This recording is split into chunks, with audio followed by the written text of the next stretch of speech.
Un thème qui peut faire peur à certains. Donc si vous avez déjà peur, prière de quitter la vidéo. Voilà. Disclaimer, quittez la vidéo si vous avez peur de ce que vous êtes. Bref, comme certains le savent, je suis allée du côté de l'Est du Cameroun.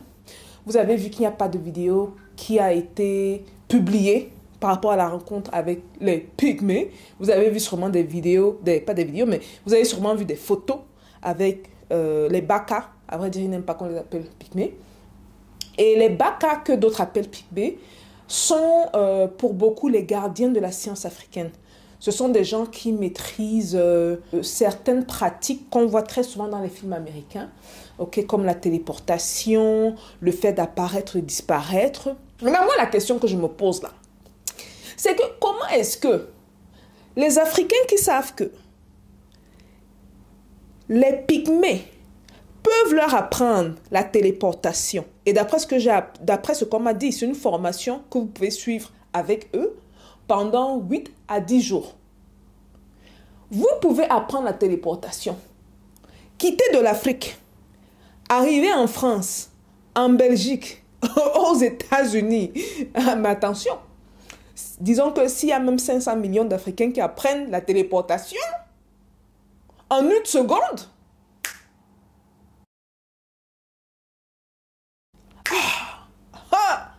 vous avez vu ça? En une seconde, ils sont dans leur pays visé là. La plupart, c'est les États-Unis. Aux États-Unis, hein? Vous imaginez la population de 320 millions d'Américains? 500 millions d'Africains atterrissent là-bas. Ils vont expliquer ça comment? Pas de problème de visa, pas de problème d'argent. Parce qu'il faut payer le billet d'avion, il faut payer la demande de visa, tout le reste. Pas de problème de bagages. Vous pouvez même voyager avec vos bagages. Pourquoi vous voulez qu'on souffre? Dites-moi. Pourquoi? Oh, disclaimer. Pour le FBI et la CIA et toutes ces entités-là qui cherchent des gens avec des trucs spéciaux. Non, ça, c'est pas une vidéo pour blaguer, c'est sérieux, s'il vous plaît. Je ne suis pas candidate au kidnapping, ça ne m'intéresse pas. Au pire, allez chercher les Baka eux-mêmes. Ce sont des experts. Oh, générique. Bonjour et bienvenue sur Parlons de business. Alors ici, on parle de quoi? On parle de business, on parle d'opportunités d'affaires, on parle d'argent, et on parle de tout ce qui peut faire grossir ton compte bancaire, même de mindset. Et oui, aujourd'hui, on va parler d'argent indirectement. Est-ce que c'est même l'argent? Bref. Déjà, vous dire que là, je suis arrivée dans une région... Bon, demain, vous saurez où je suis là, parce que c'est magnifique ici. C'est le genre d'informations qu'on ne voit nulle part. Les informations que les Occidentaux gardent pour eux. Mais on est venu toucher du doigt, surtout qu'on a des experts qui sont venus ici avec nous. Et vous allez voir, c'est formidable. Bon, retour à l'histoire. Je sais que beaucoup d'entre vous avez cliqué, parce que vous avez vu que maintenant, je peux me téléporter. Bon. Laissez-moi donc vous raconter une histoire vraie. Nous sommes allés du côté de l'Est du Cameroun, à la rencontre des pygmées. Maintenant, vous savez qu'il y a des choses que je ne peux pas dire ou mettre. Je tiens à ma vie.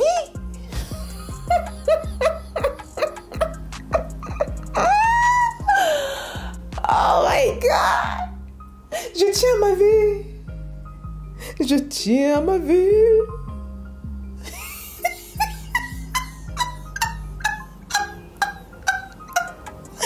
Bref, on revient au contexte. Donc, on allait du côté de l'Est du Cameroun. On allait rencontrer les Baka. Et donc, après ça, vous avez vu sûrement la vidéo de moi qui revenais du côté de Douala. J'ai quitté la famille. Je me suis débrouillée. Là, le chauffeur m'a récupéré du côté de Bertois, directement jusqu'à Douala. Donc, quand je suis arrivée à Douala, une des premières choses que je voulais faire, parce que franchement, vous avez vu, j'avais eu le même vêtement pendant 3 à 4 jours. Je rentrais, la première journée, c'était correct. Deuxième journée, j'ai commencé à me sentir un peu sale, donc je lavais et je reportais. Parce que je n'avais pas prévu que ça mette autant de temps. Troisième journée, même chose, je lavais et je reportais. Maintenant, je ne pouvais pas faire la même chose avec mes cheveux. Donc, du coup, je vais chez ma coiffeuse favorite. Pendant que je me fais les cheveux, Je suis avec Ingrid, hein, je tiens à mentionner ça. Il y a une sœur, une fille qui arrive. Bon, quand je dis une sœur, parce qu'il y en a deux qui sont là. Il y a une sœur qui arrive. Elle commence à se faire tresser par l'autre coiffeuse.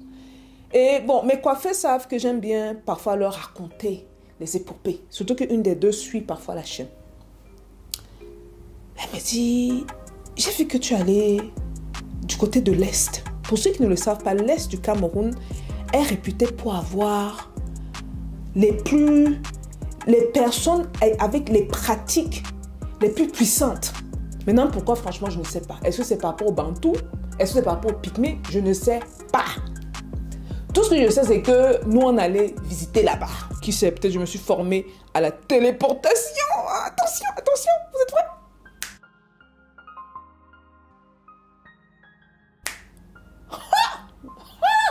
Vous voyez ça? Vous voyez ça? Vous voyez ça? Non, c'est pas un montage. C'est pas un montage, s'il vous plaît. Donc, au salon, donc, je commence à raconter donc l'histoire. Je lui dis, oh mon Dieu, ça a pris 3 journées pour arriver à l'Est en partant de Douala. Douala, Yaoundé à Bombang. À Bombang, Lomé. On était supposé prendre le raccourci, hein, mais pourtant ça a mis tout ce temps. Lomé, maintenant, Yokadouma. Donc, pendant que je raconte l'histoire, la petite sœur de celle qui se fait les tresses rentre. Elle vient s'asseoir. Elle s'assoit, elle a Ingrid, regardez ce qui se passe. Ingrid, c'est ma petite soeur, pour ceux qui ne savent pas. Ingrid est assise à côté de moi. La petite soeur est assise à côté d'Ingrid. Mais la petite soeur me fait pratiquement face.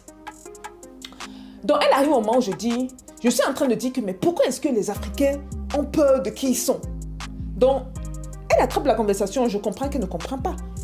Et le plus je parle, le plus je me rends compte qu'elle se rend compte qu'on parle de ce que les gens ont peur. Ce que certains appelleraient, bon, on ne va pas dire sorcellerie parce que c'est très négatif, hein.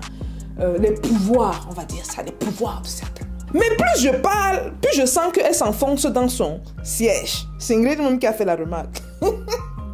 Et donc, quand elle arrive, j'étais en train de parler, je dis que mais pourquoi est-ce qu'on a peur de qui nous sommes? J'ai pris les exemples dans le temps. Et je disais aux filles, les coiffeuses, que mais vous vous rendez compte que quand le blanc est venu, il n'est pas venu en un an. Il a pris les hommes, il a volé nos frères, ils sont partis avec eux. Non, ça leur a pris plus de 120 ans. Certains espèrent prendre même de 130 ans pour craquer le code. Vous voyez la vision? 130 ans à vouloir voler les Africains, à vouloir s'insérer, à comprendre qu'est-ce qui se passe, pourquoi est-ce qu'ils sont imbattables. Et la raison était mystique, d'après eux mystique. Mais ils se sont rendus compte que ce sont des gens qui, par exemple, quand tu vas les capturer dans la forêt, ils sont là, hein, mais tu ne les vois pas. Ah, ils sont là, dans la forêt, mais tu ne les vois pas. Les Pygmées ont quasiment, en termes de colonisation, les Pygmées, je dirais que c'est une des ethnies, on va dire ça, qui était le moins touchée parce qu'ils savaient justement se protéger avec les techniques ancestrales. Cette technique-là, aujourd'hui, on les observe chez des gens comme les gars du sud-ouest de chez nous, les anglophones, où on reporte que quand la police ou l'armée tire sur eux, les balles ne les touchent pas. Maintenant, est-ce que moi j'ai vu? Franchement, je ne vais pas vous mentir. Non, je n'ai pas vu ça. Mais plusieurs personnes en parlent. Bon, c'est ça que je mets ça sur les parenthèses. Par rapport à la téléportation, vous vous rappelez dans la vidéo qu'on est parti chez les Pygmées? Pas cette fois-ci. Bon, je n'ai même pas fini cette fois-ci. La fois dernière, il y a peut-être un an et demi, j'étais toujours avec Ingrid, vous vous rappelez ce qui se passait? Je vais vous montrer mes appareils. Les appareils, tout arrêté de fonctionner. Est-ce que c'est un hasard? Dans la brousse? Bref. Donc, je parle comme ça, je parle.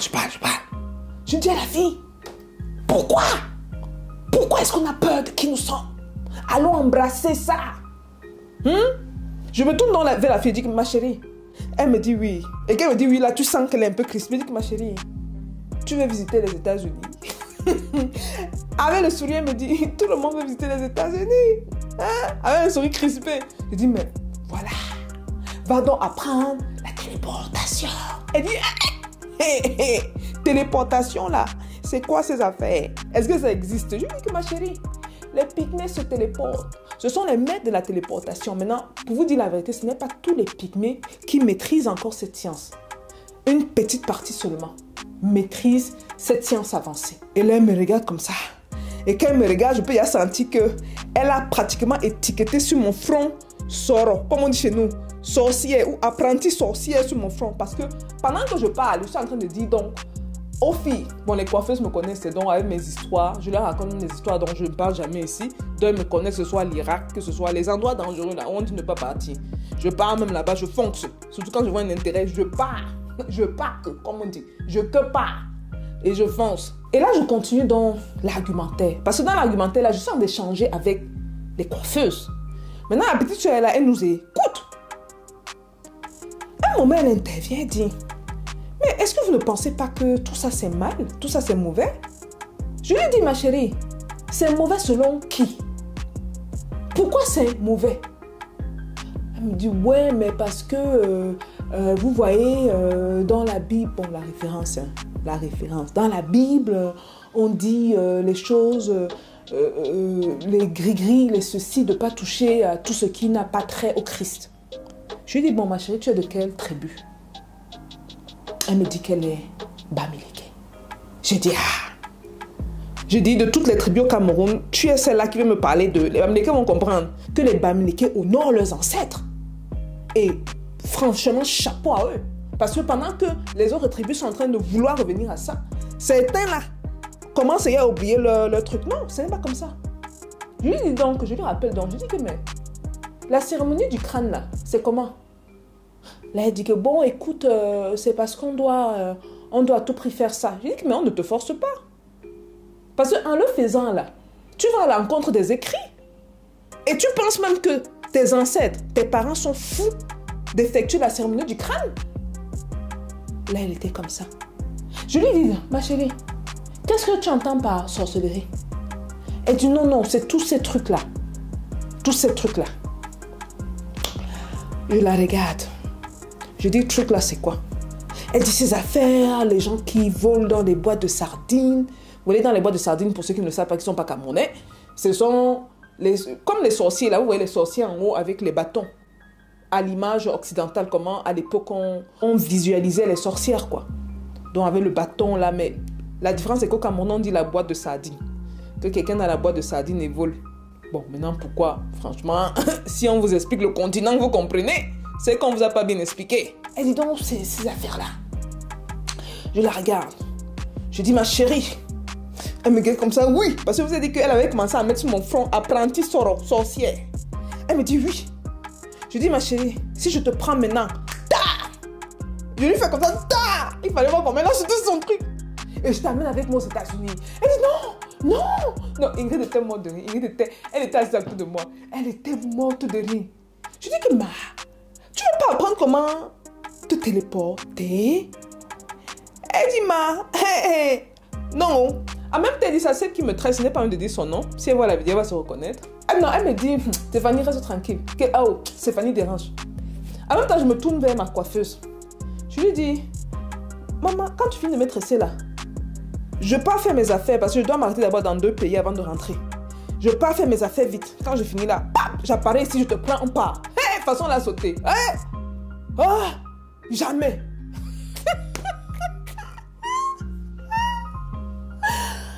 Oh my God. En fait, je ris là, mais c'est triste. Hein? C'est triste. De toute façon, elle a sauté là. Et quand je disais comme ça, elle dit: je te prends. Je mets la main parce qu'elle était sur ma tête en train de finir les bouts. Je fais comme ça, mais je te prends et on part. De toute façon, elle a sauté. Hey, jamais, hein? Jamais. J'ai dit que mais...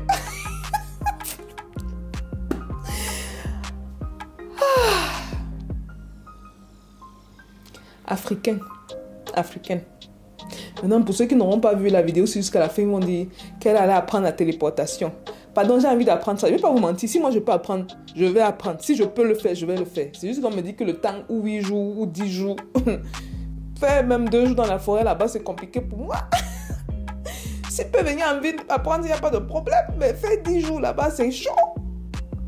Donc ceux qui n'ont pas vu jusqu'à la fin m'ont dit qu'elle allait s'initier à la téléportation. Donc FBI essaye. Barrez mon nom sur votre liste là. Des gens de qui vous allez apprendre. Pardon. Pardon.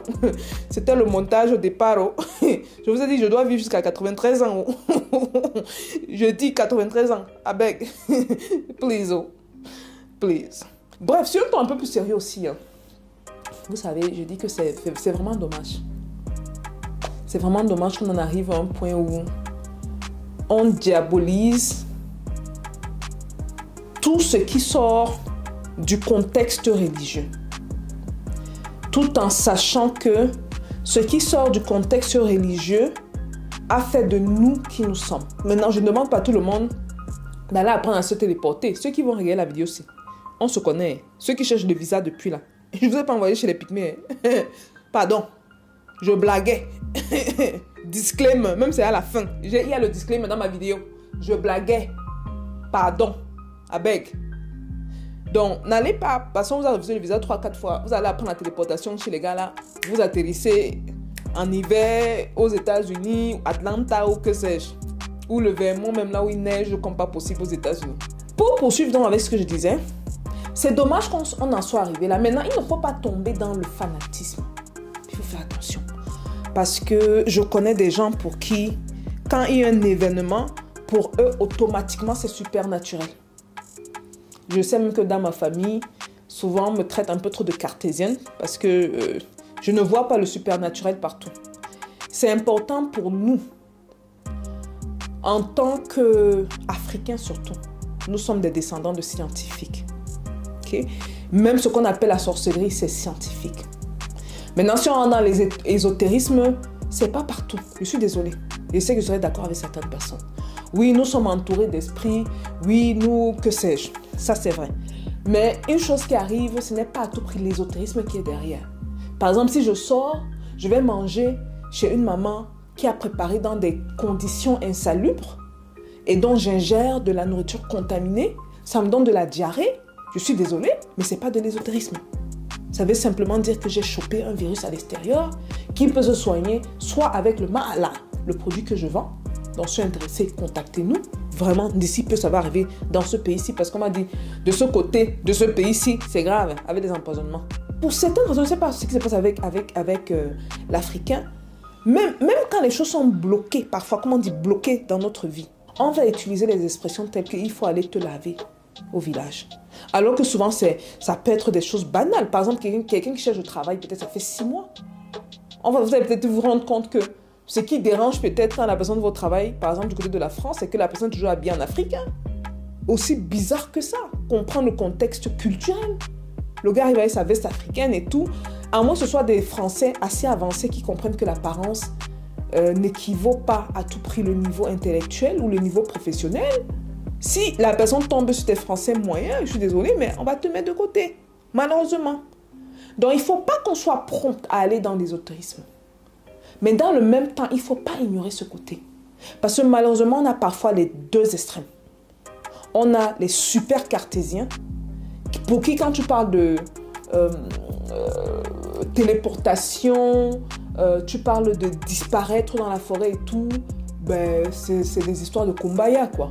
Okay? Des histoires de, je sais pas, de Blanche-Neige dans les livres. Jusqu'à ce qu'ils voient quelque chose en face d'eux. Et là, ils commencent à se dire, oh, j'ai sûrement ingéré un produit qui me donne des hallucinations, j'ai sûrement, que sais-je. Il faut garder une certaine ouverture d'esprit. Donc, on a cet extrême, on a l'autre extrême, pour que tout ce qu'on fait, et je parle ici spécialement aux kémites, parce que j'ai remarqué cette tendance, tout ce qu'on fait, ça a caractère ésotérique. Tout. Tu as un petit truc, oh, c'est un esprit qui te dérange. Oh, il y a ceci. Je ne dis pas que ce n'est pas vrai. Mais je dis, utilisons d'abord notre cerveau avant de tomber dans les excès. Les excès. Les super cartésiens. A, B, C, D, boum, tout ce qui est ésotérisme, c'est mis de côté. Invisible est mis de côté. Et l'autre extrême. Oh, les esprits sont partout. Oh, le toit bouge. Oh, peut-être il y a quelque chose. Alors que peut-être on a enregistré un petit tremblement de terre dans la région. C'est pour ça que le toit bougeait. J'ai fini avec la vidéo. Oh, oh, oh. Téléportation. Non, j'ai déjà dit que le FBI, que c'était faux. On fait ça comme ça pour le site. Vous êtes prêts? Vous êtes prêts pour la téléportation? On part. Je vous amène ici où nous sommes. Nous sommes dans un endroit formidable. Téléportation.